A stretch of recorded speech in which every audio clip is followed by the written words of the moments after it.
If you love intense HFY stories where humanity turns fear into strength, hit like and subscribe so you never miss the next battle. Your support helps this channel bring you more powerful sci-fi stories full of emotion, strategy, and unforgettable human moments. Concord Station looked peaceful from the outside, which Adrian Cross always found suspicious. It hung between Valorian and Dravik space like a polished silver promise. All curved windows, white docking arms, quiet garden decks, and ceremonial lights bright enough to make everyone forget how many warships were parked beyond sensor range. The summit was supposed to begin in 20 minutes. Human delegation banners had already been placed beside Valorian blue and Dravik black in the central chamber. Admiral Helena Marr would lead the human side. Beside her sat Admiral Cassian Holt, who disliked waiting, and Commander Ilan Reyes, who had been quietly reviewing treaty language since breakfast. Adrian was not there to negotiate. He was there because neutral summit planners liked having humans near exits, crowd control routes, backup shelters, and anything that might become ugly if politics failed. His official role was Emergency Response Commander. In plain language, if the station panicked, he was expected to make sure panic had somewhere to go. The first delay seemed ordinary. A Valorian aide approached Admiral Marr as the final seating checks began and said, "Commanders Voss, Thorne, and Hale have been requested in Briefing Room 12 for a last-minute route verification." Marr looked toward Adrian, then back to the aide. "By whose office?" "Summit Security Coordination," the aide answered. "It concerns royal transit timing." Commander Rhea Voss, Commander Malik Thorne, and Commander Soren Hale exchanged the tired look of officers who knew last-minute meetings were usually just paperwork wearing urgency. Thorne muttered, "Of course it does." Voss stood. "We'll be back before opening remarks." Hale collected his comm slate and followed. No one panicked. No one had reason to. Briefing rooms existed. Route changes happened. Royal delegations caused schedule problems as naturally as engines caused heat. 12 minutes later, they had not returned. Admiral Marr noticed before anyone said it aloud. She was good that way. Her eyes moved once to the empty human seats, then to Adrian. "Cross," she said quietly. He stepped closer. "Admiral, find them. Nothing dramatic. They are probably arguing over corridor priority with someone who thinks uniforms make maps simpler." Holt leaned back in his chair. "Or Thorne is insulting their protocol and has been detained by furniture." Reyes did not look up from the treaty slate. "Briefing Room 12 is one level below the East Royal Corridor." Adrian nodded. "I'll bring them back or bring back the reason." Marr's voice lowered. "Do not create a second problem." "Understood," Adrian said. He meant it. At that point it was still a missing officer errand, not a crisis. He left the chamber through the service-side exit because it was faster, and because main diplomatic corridors were full of people trying very hard to be seen. The lower access hallway was quieter. Too quiet perhaps, but not enough to matter yet. Concord Station had layers like any diplomatic structure. Bright halls for flags, narrow routes for workers, hidden passages for security, and old utility spaces that survived because nobody wanted to pay to redesign them. Adrian walked with one hand near his sidearm but not on it. He passed two Valorian technicians arguing over a lift schedule, one Dravik camera crew whispering by a sealed gate, and a human catering contractor carrying empty thermal trays. Normal details, useful details, nothing that gave him permission to worry. Then he saw two human soldiers standing near a restricted service gate. They were not part of his emergency response team. Their armor was human-made but plain, without summit identification bands, private military pattern. That was unusual, not illegal. One of them checked the corridor twice in 5 seconds. That was unusual in a different way. A third human came from the royal side passage at a fast walk, almost running, and stopped close enough for Adrian to hear him say, "The Prince route moved. Section 6, we go now." The two soldiers straightened at once. Adrian slowed beside a wall terminal as if reading the evacuation map. He did not know what the Prince's normal movement plan looked like. He did not know if Section 6 was forbidden, approved, or ceremonial. But he knew how real security spoke under pressure. This sounded rehearsed and panicked at the same time. Adrian stepped away from the terminal and approached them calmly. "You three attached to Summit Route Control." The nearest soldier turned his helmet just enough to study him. "Temporary support," Adrian nodded, as if that explained anything. "Amber fallback if royal movement is blocked." The answer came quickly. "Public atrium hold under visual cover." It was not nonsense. That made it more dangerous. It sounded like something pulled from an older manual. The current plan Adrian had reviewed that morning said all royal movement collapsed inward to hardened shelter, never outward to public space. He kept his face neutral. "Good," he said. "Just confirming." The soldiers moved through the service gate. Adrian let the door almost close before catching it with his palm and following at a distance. The passage curved toward the royal guest wing. Voices grew clearer ahead. 4 Valorian guards stood outside an unmarked suite door, alert but not alarmed. The human soldiers approached like they were expected. That was what made the first-second work. The guards did not raise weapons. The soldiers did. Suppressed shots cracked in a tight rhythm. 2 guards fell before their rifles cleared the sling. A blade took the third under the jaw. The fourth reached for the alarm panel and died against it. Adrian's pistol came up, but he held fire for half a breath. Closed door. Unknown child inside. 3 attackers between him and the suite. A bad shot now could finish their work for them. The lead human placed a compact charge on the door seam. "Fast entry," he said. "Alive only if clean." The charge flashed. The door burst inward. Something bright flew out from inside and detonated near the floor. A flash device. 2 attackers staggered blind. A small figure darted through the smoke, silver-cloaked and quick, driving a narrow blade into one soldier's thigh before twisting free. Prince Orenvel was younger than Adrian expected and far better trained than a ceremonial child should have needed to be. The wounded soldier cursed and swung his rifle toward him. Adrian fired. The soldier dropped. The second turned toward Adrian and died before he finished the motion. The third, half blind and bleeding, stumbled back into the corridor and ran. Oren froze in the smoke, blade shaking in his hand. He saw the dead Valorian guards, the dead human attackers, and Adrian standing with a smoking pistol. His face emptied into fear. "Humans are attacking me," the prince whispered. Adrian lowered his weapon slightly, keeping his voice level. "Some are," he said, "not all." Then station alarms began to scream. The prince did not run at first. That was what Adrian noticed later, when there was time to think about fear with less smoke in his lungs. Orenvel stood in the ruined doorway with a blade in one trembling hand and one shoulder turned toward the wall. The way trained children were taught to make themselves smaller without looking weak. His eyes kept moving between Adrian's face, the dead Valorian guards, and the 2 human bodies on the floor. "Stay where you are," Oren said. His voice tried to be royal and came out young. Adrian lowered his pistol another inch but did not holster it. "Your Highness, I need you away from this corridor before more people arrive and make bad decisions quickly." Oren's fingers tightened on the blade. "You are human." Yes, they were human. Adrian glanced at the dead mercenaries. "Unfortunately, yes." "Then why should I trust you?" Adrian heard boots from the far passage. "Too many to be friendly and too fast to be routine." "You should not," he said. "You should move first and decide later." That was the wrong answer, or maybe the only honest one. Oren stepped back, eyes flashing with fresh panic. "No," Adrian took one careful step forward. "I am not taking you anywhere public. Public is where witnesses get confused and cameras get edited."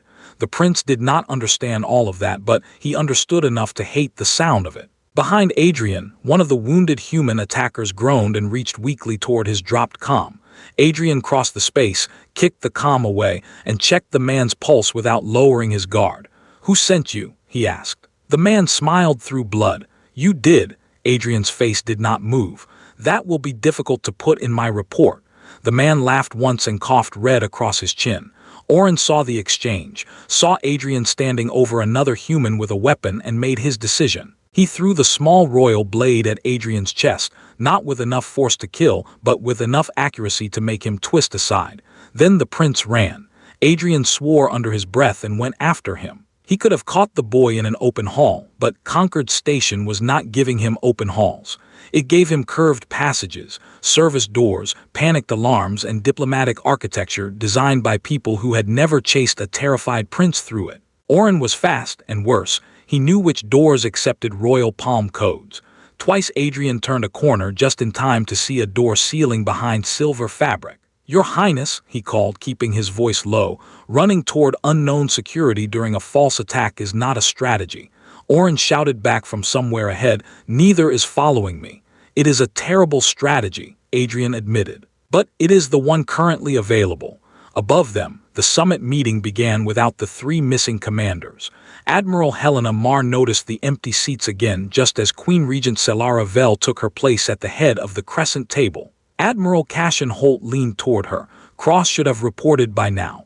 Commander Ilan Reyes kept his eyes on the treaty slate, but his jaw had tightened. Station alerts just shifted from maintenance to security. Across the chamber, Admiral Tharos Kell received a message from one of his officers and went very still. Selara saw it instantly. Speak. Tharos looked toward the human side. There has been an incident near the royal guest wing. Mar stood slowly. Define incident. Before Tharos could answer, Lord Cale Vorn entered from the side door with two guards behind him and a face arranged into controlled horror. The prince is missing, he said. Velorian guards are dead. Human armed personnel were seen at the scene. Holt stood so fast his chair struck the floor. Careful. Cale did not look at him. 3 human commanders are still absent from this chamber. A fourth, Adrian Cross, has left his post. Mar's voice cut cold through the room. He left because I sent him to find the others. Tharos's hand moved to his sidearm. Then perhaps he found the prince instead. In the lower station, Oren reached a brighter corridor and nearly ran into 4 Velorian soldiers. Relief crossed his face so openly that Adrian felt the next disaster before it happened. Help me, Oren said, breathless. Humans attacked my room. The soldiers looked at him. They did not bow. They did not use his emergency title. One of them said, "Come with us, Prince." Adrian stopped at the corner, half concealed by a pillar, and watched. Oren hesitated. Good, Adrian thought. Fear had not erased his training. The lead soldier extended a hand too slowly, too carefully, as if reaching for something fragile that he intended to break elsewhere. Your mother is waiting. Oren took one step back. Where is First Shield Varos? The soldier's expression did not change, but his answer came too late. Securing the upper hall. Adrian had reviewed the royal movement chart that morning. Varos had been dead outside the prince's room less than 5 minutes ago. The soldier raised his rifle before Oren could run again. Adrian fired from the corner and hit the weapon arm. The shot spun the soldier sideways. The others reacted fast. Real training, not panic. Adrian dropped behind the pillar as energy fire chewed white scars across the wall. Oren threw himself flat with more discipline than most adults managed under fire. Adrian called Prince left side service recess. Now, this time Oren obeyed. Not trust yet. Survival. Adrian shot one soldier through the knee joint, drove another back with 2 controlled rounds, then closed distance before the last could angle toward the prince. The fight lasted seconds and felt longer because every mistake had a child behind it. When it was done, Adrian was breathing hard. One sleeve burned, and Oren was crouched in the service recess staring at him with a new kind of fear. Not the fear that Adrian was the enemy. The fear that Adrian might be the only thing between him and everyone who was. Why are my own soldiers trying to kill me? Oren whispered. Adrian checked the corridor before answering. Because someone wants the galaxy to believe humans already did. Adrian did not wait for the prince to accept the answer. Acceptance was a luxury for safe rooms, and the corridor had already proven it was not one. He pulled the dead soldier's comm tag from the collar plate, checked the frequency burst, and found 3 channels running under Velorian encryption with no royal clearance stamp attached. That told him the rebel side of the operation was inside the station network, but not completely inside the royal command chain. It was useful, not enough. Oren was still crouched in the service recess, breathing too fast, trying very hard not to look like a frightened child. Adrian kept his voice low. Can you walk? Oren swallowed. I am not injured. That is not what I asked. The prince glared at him with the last scraps of royal pride he could find. I can walk. Adrian nodded. Good, stay close. If I say down, you go down. If I say stop, you stop. If I say run, you do not ask where. Oren's eyes flicked to the human bodies behind them. And if I say no, Adrian checked the next hallway. Then I carry you, and neither of us enjoys it. They moved through a side maintenance route that smelled of cooling fluid and old metal.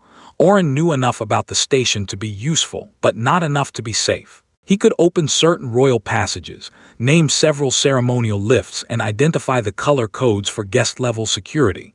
He did not know which doors could be locked from the outside, which vents carried sound, or how easy it was to funnel a scared person toward a camera. Adrian knew those things. That was the only reason they were still alive. Twice he stopped Oren from taking routes that looked open.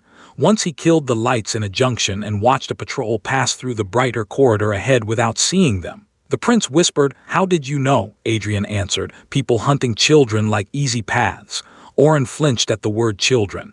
"I am heir to the Valorian dominion. Currently," Adrian said, "you are a small person in expensive clothes being hunted by professionals. We can restore the rest later." That insult should have angered him. Instead, it steadied him. Oren's breathing slowed. He walked closer, still not touching, still not trusting fully, but no longer trying to escape at every turn. They reached a storage annex full of diplomatic display stands and folded ceremony banners. Adrian closed the door most of the way and gave himself 10 seconds to examine the burned line across his sleeve.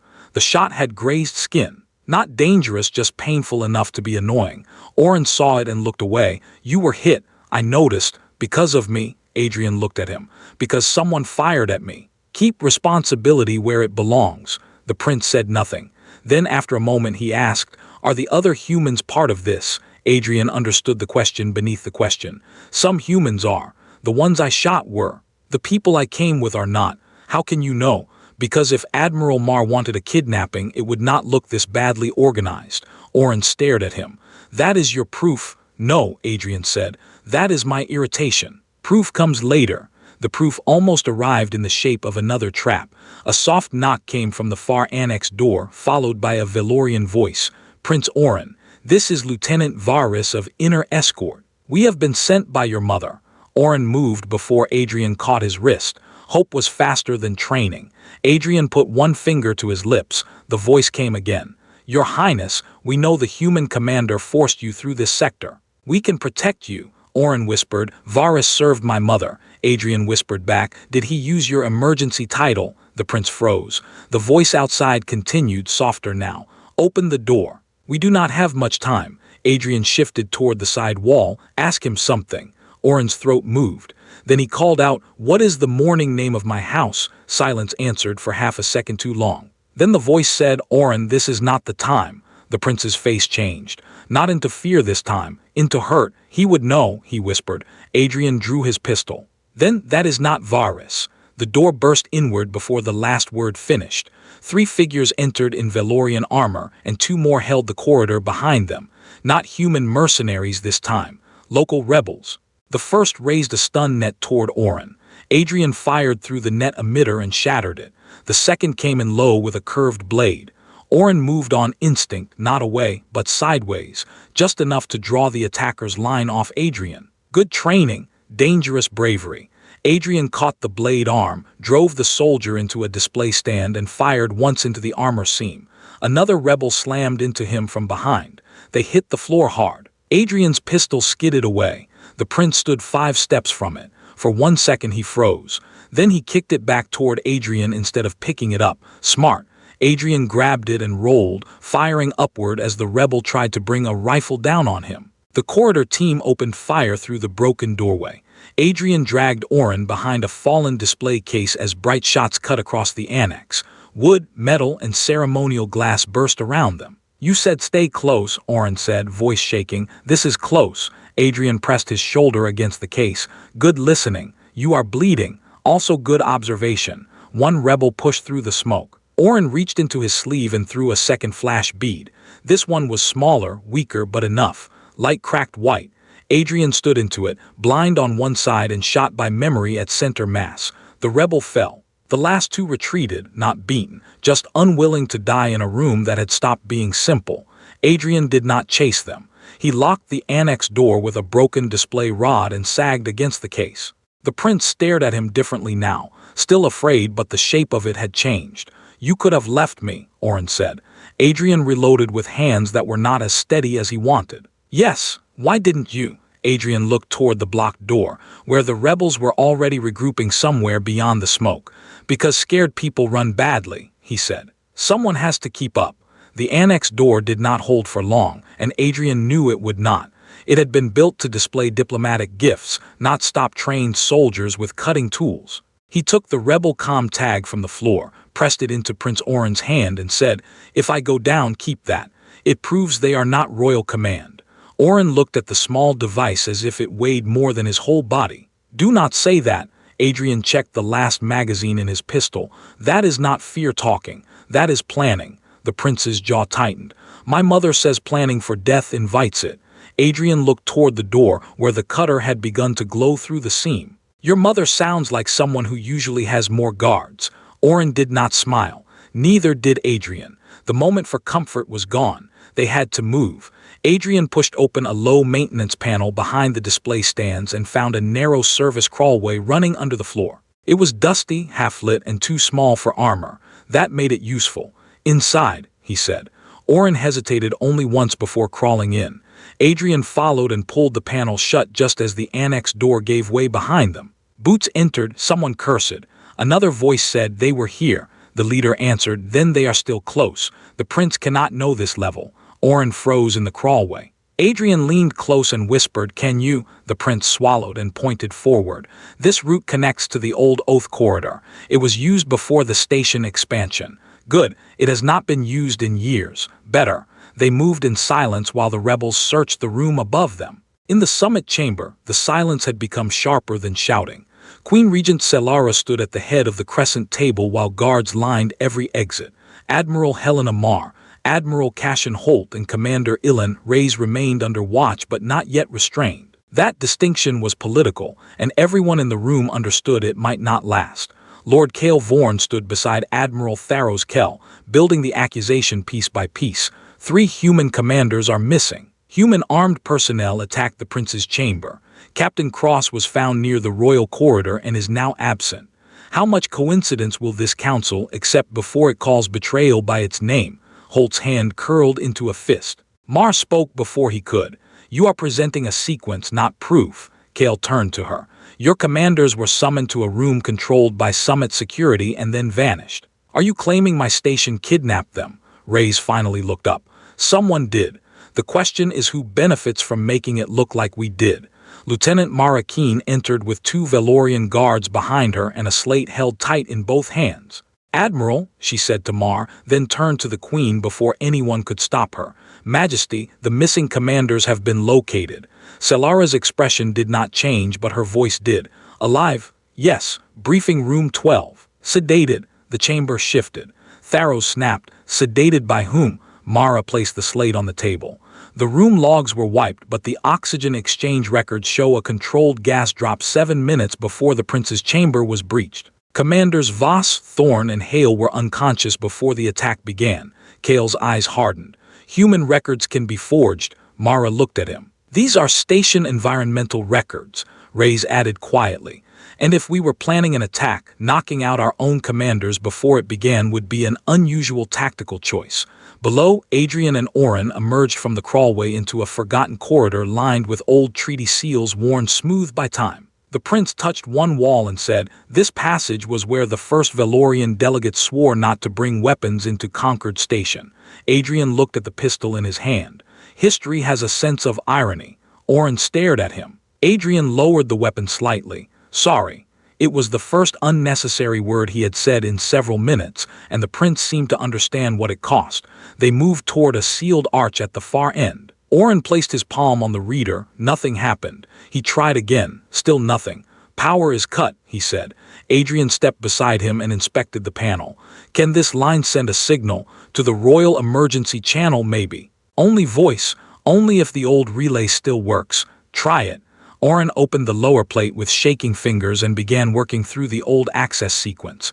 Adrian kept watch down the corridor. Voices carried faintly from behind them. Not close yet, but moving with purpose. The prince whispered the code once, twice, then pressed his palm to the exposed reader. The panel flickered. A thin blue light appeared. In the summit chamber above, Selara's private royal channel burst open with static.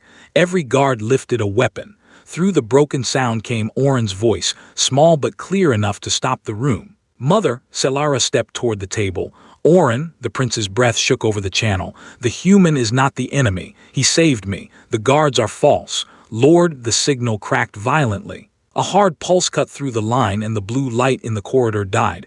Oren stared at the dead panel. She heard me. Adrian listened to the approaching boots. Enough to doubt, not enough to end it. The prince looked up at him. For the first time, he did not look like he was deciding whether to run. What now? Adrian checked the corridor behind them, then the sealed arch ahead.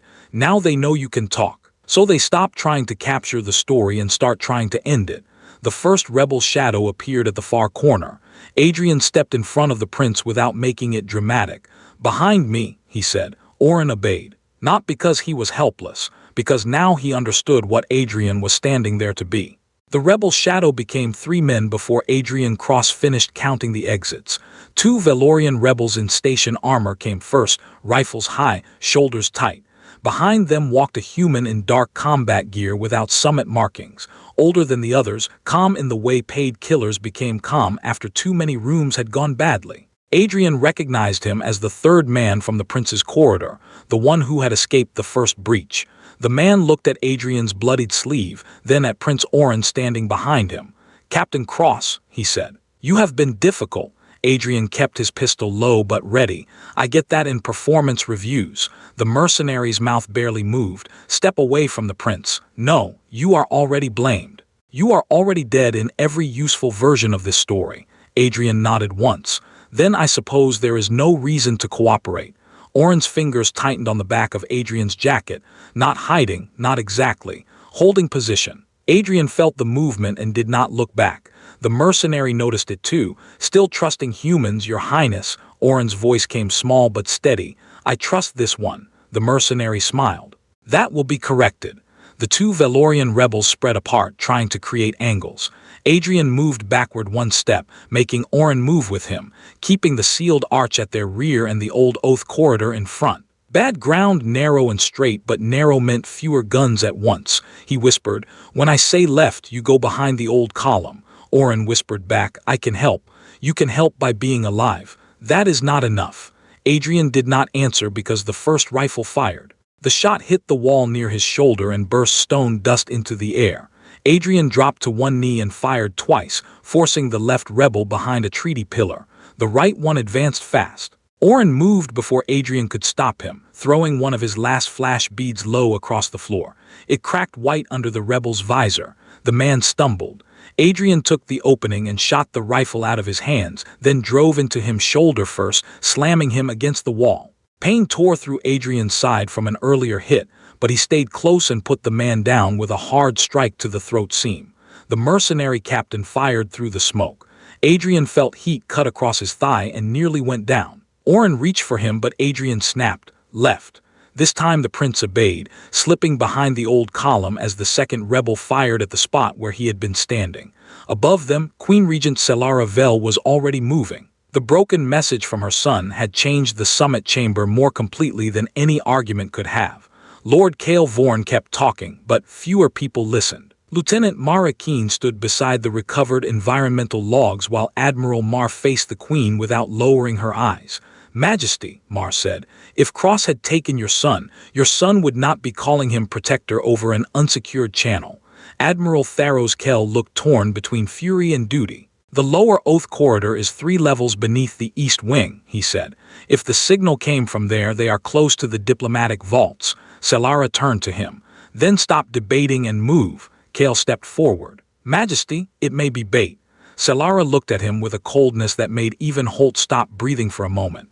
"If it is bait, Lord Cale, then I will see who said it." In the oath corridor, the fight had become smaller and worse. The mercenary captain closed distance with professional patience, letting Adrian spend ammunition while the remaining rebels searched for an angle on Oren. Adrian had 3 rounds left, maybe 4 if the magazine indicator was lying kindly. His leg was bleeding now, and every shift of weight made the floor tilt. The mercenary saw it. "You are slowing," Adrian said. "You are observant. You cannot save him. You keep saying that like it will improve your aim." The rebel lunged toward Oren's column. Oren did not freeze. He kicked the old emergency relay casing loose from the wall and shoved it into the rebel's path. It was not elegant, but it tripped him for half a second. Adrian used 2 rounds and ended the threat. 1 round left. The mercenary captain raised his rifle. Adrian knew he was too slow. Oren knew it too. The prince stepped out from behind the column, not away from Adrian but closer to him. "Do not," Adrian said. Oren's face was pale. "You said scared children make bad choices." Adrian kept his eyes on the rifle. "This would be one." The mercenary shifted aim toward Oren. That gave Adrian the only second he was going to get. He threw his pistol instead of firing it. It struck the mercenary's visor, not hard enough to hurt but enough to spoil the shot. Adrian crossed the remaining space and drove both of them into the wall. The rifle discharged into the ceiling. The mercenary hit Adrian in the ribs, then again in the face. Adrian's vision flashed black. He caught the man's weapon strap, wrapped it around his forearm, and pulled down with everything left in him. Oren came from the side and drove his small royal blade into the mercenary's exposed wrist joint. The rifle fell. The mercenary punched Oren backward and raised a knife. Adrian moved without thought. He put himself between the blade and the prince. The knife went into his shoulder instead of Oren's chest. Adrian grabbed the man's armor collar and drove his forehead into the cracked visor. Once, twice. The third time the mercenary finally staggered. Adrian took the knife from his own shoulder with a sound that was almost a growl and slammed the hilt into the man's throat. The captain dropped. Adrian fell after him. Oren caught him badly, too small to hold his full weight but refusing to let him hit the floor alone. Footsteps thundered from the far end of the corridor. Royal blue lights cut through the smoke. Admiral Tharos arrived first with weapon raised. Queen Selara was behind him, eyes locked on the scene. Dead rebels, a fallen human, and her son kneeling beside him with blood on both hands. "Step away from him," Tharos ordered. Oren moved closer to Adrian instead. He grabbed the torn back of Adrian's jacket and looked up at his mother. "No," he said. "He saved me." Selara stopped. The whole corridor stopped with her. The missing prince had been found, and he was hiding behind the human. For several seconds after Prince Oren said the words, no one moved. Admiral Tharos Kell still had his rifle raised, but the certainty had gone out of his hands. Queen Regent Selara stood behind him with royal guards filling the old oath corridor, and her eyes moved across the scene the way a ruler's eyes must, even when a mother's heart is trying to run ahead. Dead Valorian rebels. A dead human mercenary. Adrian Cross on the floor, bleeding from shoulder, thigh, and side. Her son kneeling beside him with both hands locked in the torn back of his jacket as if the human might be taken away if he let go. Selara spoke softly. "Oren." The prince did not release Adrian. "He was not taking me," he said. "They were. The humans in the corridor were not his people. The guards were not ours. They all wanted me dead." Tharos lowered his rifle at last, and the sound of that small movement carried through the whole corridor like a verdict changing shape. Adrian tried to speak and failed the first time. Dr. Jonah Pell, the human medic attached to the emergency team, pushed past two royal guards and dropped beside him with a field kit. "Do not move," Jonah said. Adrian blinked at him. "I was considering dancing." Jonah pressed a seal pad hard against the shoulder wound. "Then cancel the performance." Oren looked stricken. "Will he live?" Jonah did not lie, but he did not frighten him either. "He is inconveniently difficult to kill." Adrian closed his eyes for half a second. "Put that in the report." Queen Selara stepped closer and lowered herself to one knee before her son, ignoring every noble and guard who could see her. "Tell me from the beginning." Oren's voice shook, but he told it. "The human mercenaries at his door, the false Valorian soldiers, the second group, the old corridor, the signal." Adrian standing in front of him each time when everyone else had a better reason not to.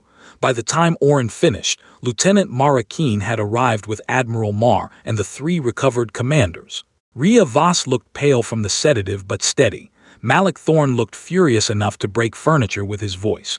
Soren Hale was already working through comm traces on a borrowed slate. Mara handed Tharos the proof without ceremony. The three commanders were unconscious before the prince's door was breached. Their badges were copied while they were down.